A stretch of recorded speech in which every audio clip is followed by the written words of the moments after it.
There are three timeless strategies that I want to share with you as to how we tap into our inner being or our inner leader, if you will, to find what I'd like to look at as calm, strength, and inspiration during these turbulent times, or any turbulent time for that matter.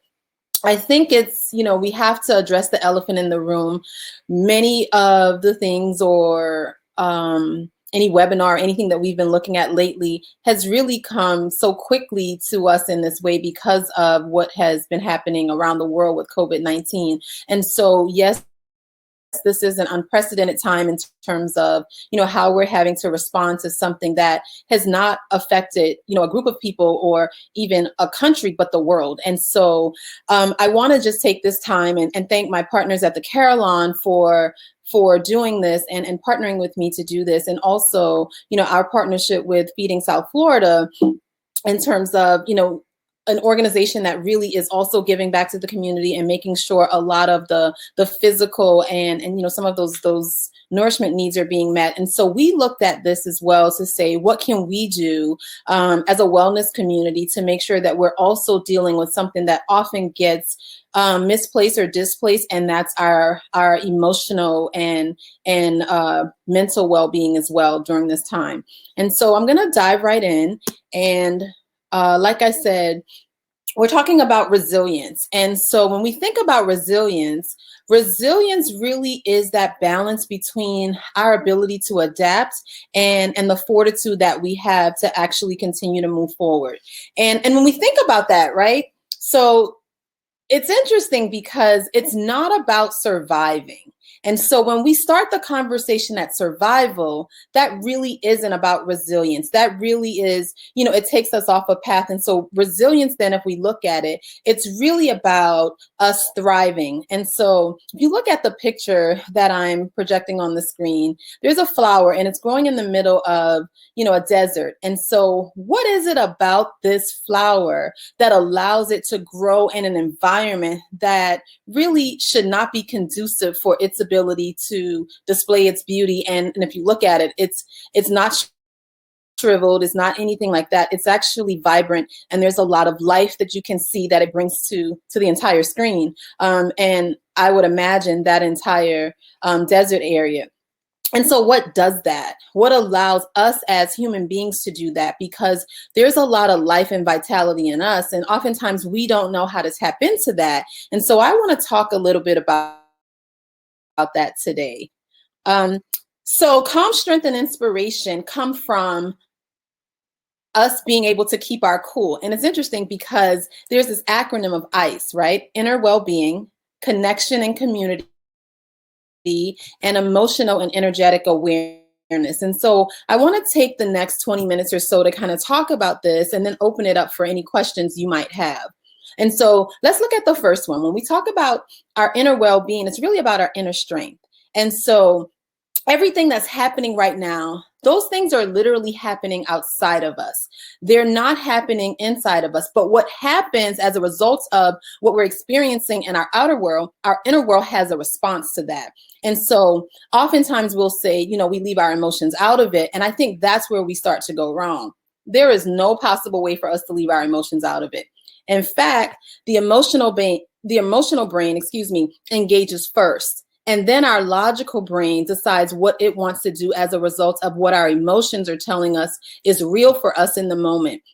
And so when we think about turbulent times, inner strength is really where we have to pull from, because it allows us to first of all, slow the matters down, figure out what's going on, and then create some type of responsiveness instead of being reactionary. And so when you think about that, where do you pull your strength from when things are difficult? Where do you go, and how do you get yourself anchored, and how do you get yourself focused? For me, it's prayer. It's prayer, and I couple that with meditation. I found that, for many years I didn't meditate. And when I started to meditate, I realized that meditation allowed me to really, really tap into the power of prayer in a way that I'd never experienced before. And so I'm going to encourage you as strategy number one is to create for yourself and establish for yourself a personal practice. Whether that's yoga. Yoga is not exercise. I know that it has some exercise benefits, but it really is about the strength of the mind. And it really is about you finding your center and you being able to quiet the noise all around you, if you will, and really come to a place where you feel balanced and you feel like you can move forward. Again, whether that's prayer, where you're actually reflecting on what you believe as a belief system, whatever it is, journaling, whether it's, just listening that allows you to really recalibrate and quiet the day. I'm going to encourage you to make that a part of your day. And the reason I want to start there is because, as an executive coach and a strategic advisor to many executives and organizations, one of the first things I want you to understand is that leaders are not developed during a time of crisis. I know you're going to read lots of literature that tells you that. I know you're going to see things that says the leader surface during a time of crisis, but that is not when a leader is, quote unquote, developed. A leader is actually developed before then, because it's the practices that we put in place that allows us to have that memory muscle of what we should be doing so that we could forge forward and we can actually surge through things that are difficult or things that might be trying or challenging. There was a study I read several years ago, and I think it when it was tallied, about 85% of the people that responded to the survey said that their strength and their shape of what they believed leadership was, which, let's just start with the word leadership. How do we really define that? And so there are many, many definitions, but I'll give you a very simple one. Leadership really is, taking people where they never thought they could go and feeling like they wanted to go there in the first place.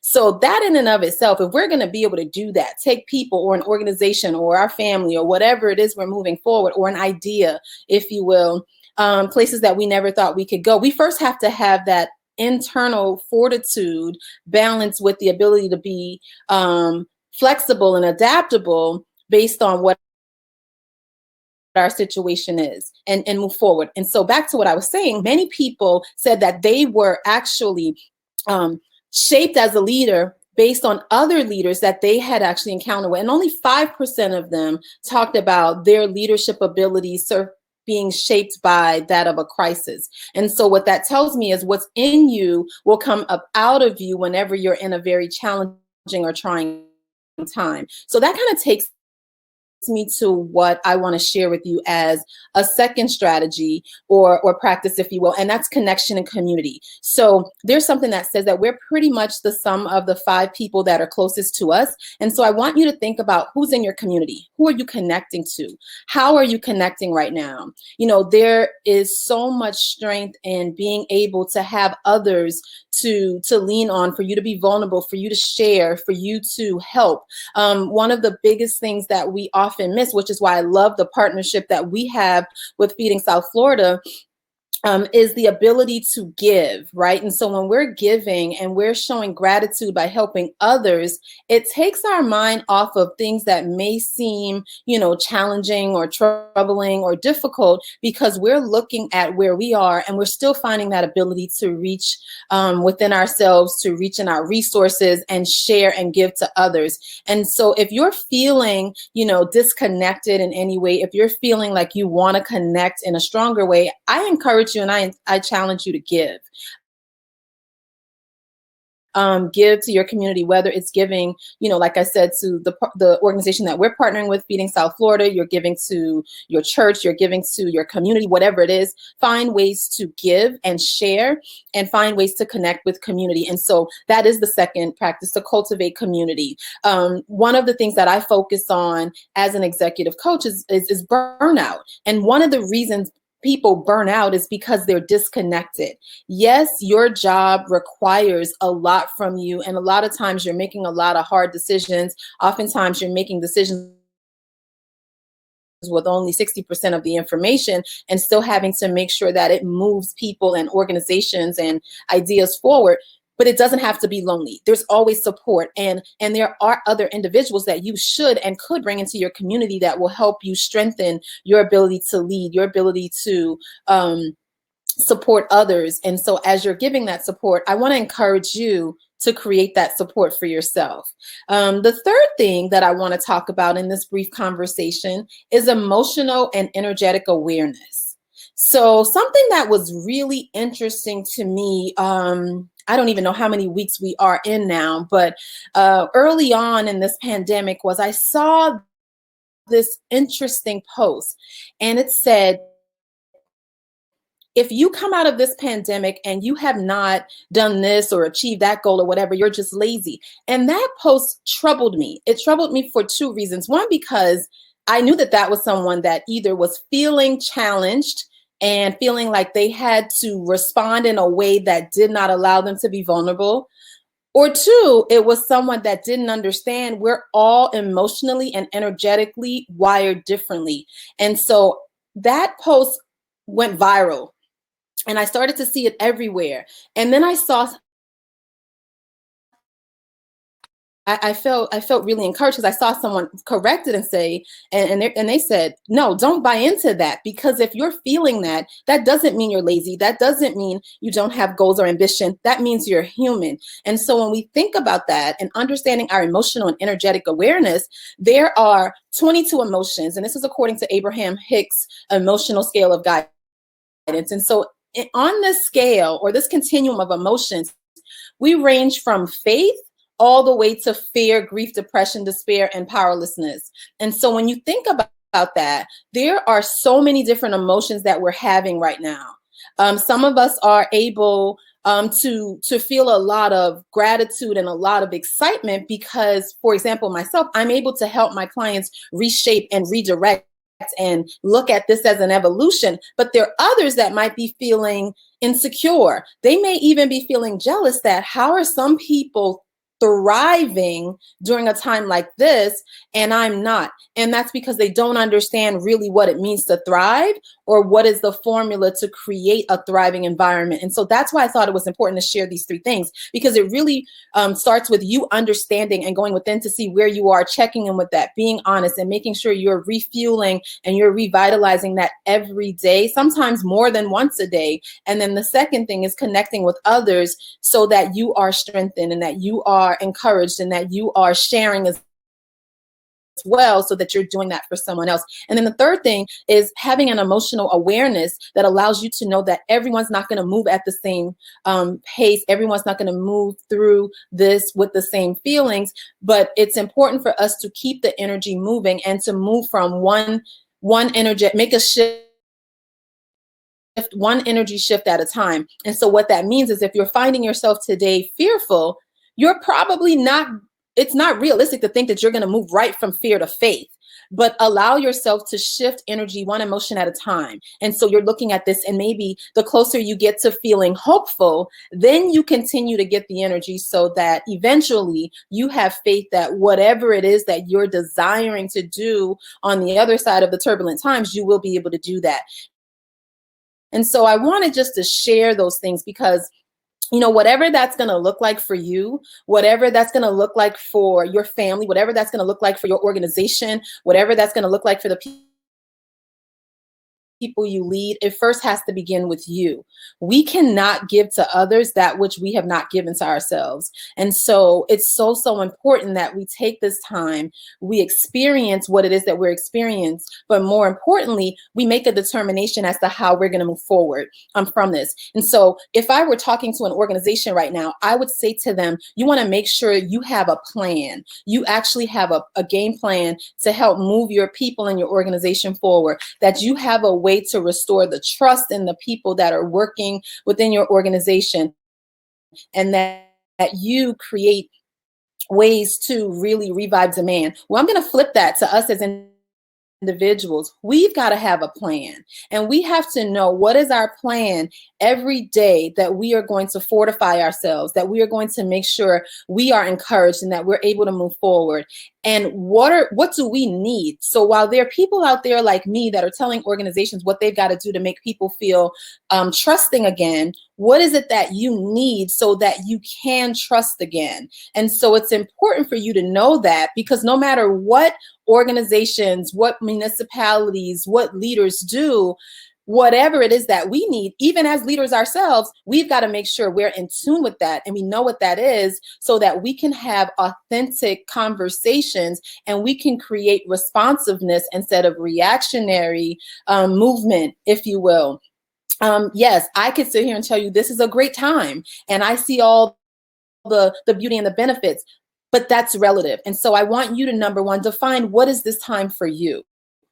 And as you look at what you can honestly say this time means for you, then I want you to talk about what shifts do you want to make over the next week? What shifts do you want to make over the next month, or what have you? I'll share a personal story with you. I have been in my house. So when we were advised to stay home, I literally have stayed home.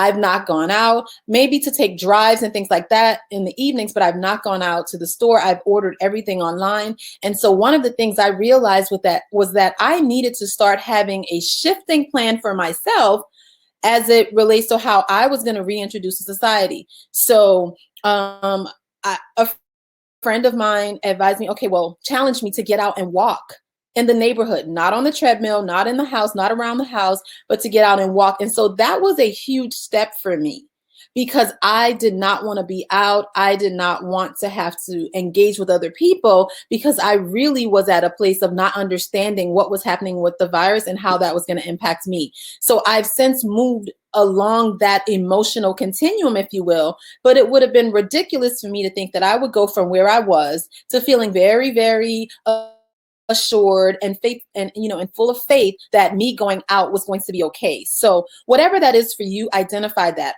honor that, nurture yourself, and move forward with your plan and knowing what it is that you need for you. I feel like I've been talking to you enough, and I can't see you, so I'm going to open it up and go to the chat section of the webinar and look to see what questions are there and respond to any questions you might have. All right. Okay, so there's one question. What do you do in situations where you have to return to work or leave the house and it's been difficult for you to do that? What a great question. I was just talking about that. So I think number one, if you're having to return to work and you're feeling like it's difficult for you to do that, the first thing I would say to you is to contact your HR, your whoever's in charge of people relations at your organization or with your employer, and express your concerns to those individuals, because I can tell you every responsible organization is taking that into consideration. And what they don't know is what all of us are feeling individually. And so what we're doing is we're making a collective decision as to what that could look like for a group, as opposed to what it will look like on a case-by-case basis. This is something very new, something very different. I'm actually going to be doing a webinar with an employment lawyer on Thursday talking about what that looks like in terms of returning to work. So I think that's really helpful for you to first do that. And then number two, if there is something that you feel you need in terms of emotional support, don't be afraid to reach out and accept those resources. Oftentimes, we don't accept those resources because we feel like we can just, quote unquote, shake it off, or everyone's going through it. No, I would say to you, if you're feeling that, honor that feeling early, be responsive with that, reach out to those that can help you, and get yourself the support you need to transition forward. There are a couple more questions. Let's see. How do you recommend, there's a question coming from Jennifer. Hi, Jennifer. How do you recommend identifying ways to enhance your inner strength and sense of homeostasis? So here's how you can enhance your inner strength. So the first thing is understanding what your emotional state is. Right. And so in order to enhance your inner state, you first got to create a sense of calm and a sense of reality as to where are you? And so it's just like if you were working out in the gym. You're not going to go and pick up, a 45-pound dumbbell and figure that that's your strength. So you got to figure out, like, what is that for you? One of the things I do is I help you identify what's energetically draining you and what's energizing you. And so once you've identified that, then you can look at the things that will allow you to strengthen in those areas. And I'm giving you a very generic answer because it's going to depend on you, and it's going to depend on, what other kinds of things you might have going on. Diet and those kinds of things help with that as well. One of the first things and really easy things you can do that really revitalizes you is drinking a lot of water, because, that's the majority of our makeup and our being. So making sure that we're replenishing ourselves with the things that allow us to feel whole and healthy. Okay. Daniel says, I just wanted to say thank you for such beneficial information. I'm a mental health clinician based in New York, and this has been refreshing. Thank you, Daniel. For those of you out there like yourself, Daniel, thank you for the work that you're doing. I think it's so important that we know who you are, we know where you are, and we know how to contact you and connect with you, because this is really about the total person. And unfortunately, this time has caused us to see that the whole person shows up to work, the whole person shows up to family, the whole person shows up to community. And if we're not honoring that, we are doing a disservice to what we say we even believe in as personal and global and collective missions.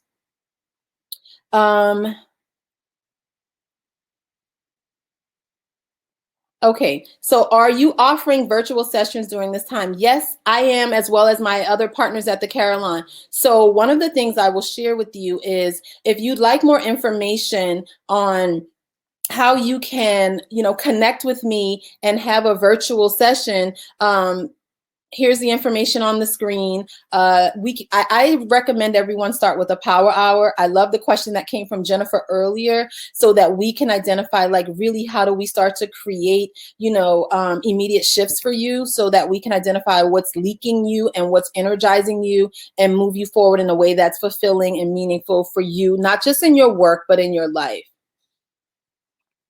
Are there any other questions? The next question says, will there be more sessions like this? Yes. In fact, every Thursday, we're having Carillon Conversations. I don't know when my next conversation is going to be, but I do know that every Thursday there are different topics, and we're talking about that. I do know I'll be back on in June, but that's going to be with our executive chef, and we're talking about other things. So please be sure to look at the schedule, join us, register for other conversations. Thank you for that question. So again, I want to mention to you, we're partnering with Feeding South Florida. And so there was no cost, or there is no cost for this webinar, but we ask you to help us support Feeding South Florida by donating. There's the link on the screen if you would like to donate. We appreciate any support that you might give. With that, I will conclude and say thank you again for coming on, for being a part of this conversation. And if there are any other questions or comments or topics you'd like to talk about, please send that information. We'll leave the chat open for just a few more moments, and we'll look at what you're asking for, and we'll try to come back with more talks for you. Thank you, and enjoy the rest of your day. Be well, stay safe.